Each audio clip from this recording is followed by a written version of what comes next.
Olá pessoal, tudo bem? Então, hoje estamos mais uma vez aqui para falar sobre portfólio. Nessa vez vamos falar de portfólio do módulo B, fase 2, dos cursos das exatas, que é os cursos de Química, Física e Matemática. E aí a gente sabe, né, que todos os portfólios ou estudo de caso, nessa fase portfólio, sempre temos uma cidade protagonista. E a cidade protagonista dessa fase é a cidade de Nova Friburgo, no estado do Rio de Janeiro. E o nosso portfólio, a nossa mãos à obra, vai estar relacionado aos desastres naturais. No ano de 2011, a cidade de Nova Friburgo passou por momentos muito difíceis. Eles tiveram deslizamentos, soterramentos, pontes foram carregadas aí pelas enchentes, né? Então, eles passaram por situações bem difíceis. Então, eles superaram essa situação e se tornaram aí referência nessa questão de prevenção de desastre natural. E o nosso trabalho vai trazer essa questão comparando aí Nova Friburgo com a nossa região. Lá na proposta, que é muito importante que vocês leiam a proposta, vai ter aí, inclusive, links de notícias que foram noticiadas em rede nacional na época, lá em 2011.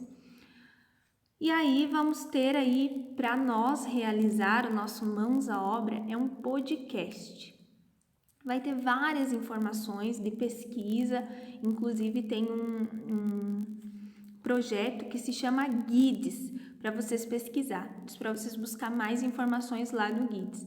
E vai pedir para vocês coletar informações de desastre que tenha ocorrido na nossa região.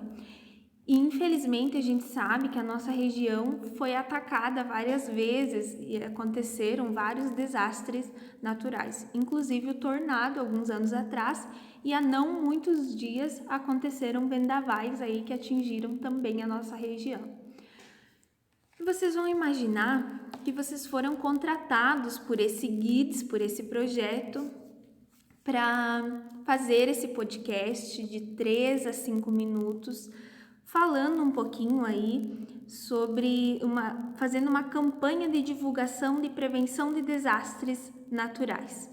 E vocês vão disponibilizar esse podcast para a população, tá? Então, numa imaginação aí, vocês vão criar o podcast com esse interesse.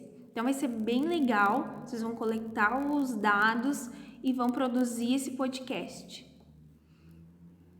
Então, o que vocês vão divulgar nesse podcast? Vão divulgar possibilidades de prevenção de desastres naturais, relacionadas aí com a sua área, então da química, da física ou da matemática. Vocês vão relacionar aí os números, os dados, enfim.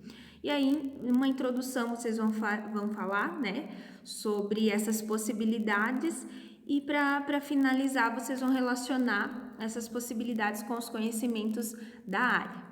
Então, lá no AVA de vocês, junto com a proposta, vai ter um tutorial de um programa chamado Audacity, que vocês baixam esse programa, né, no computador e vocês podem produzir ele. Ele é bem simples, então lá no tutorial tem o passo a passo bem certinho de como que vocês vão fazer. E aí, vamos lembrar também que nas etapas que temos portfólio, a gente precisa ter apresentação. Então, o portfólio é dividido em a parte que vocês elaboram junto com a apresentação. Então, na 6ª semana de aula, como de costume, vocês fazem a apresentação. Não esqueçam dos prints da tela, vocês vão fazer a apresentação pelo WhatsApp. E aí, na postagem do link 1 de trabalhos do AVA de vocês vão postar o podcast juntamente com os prints de apresentação.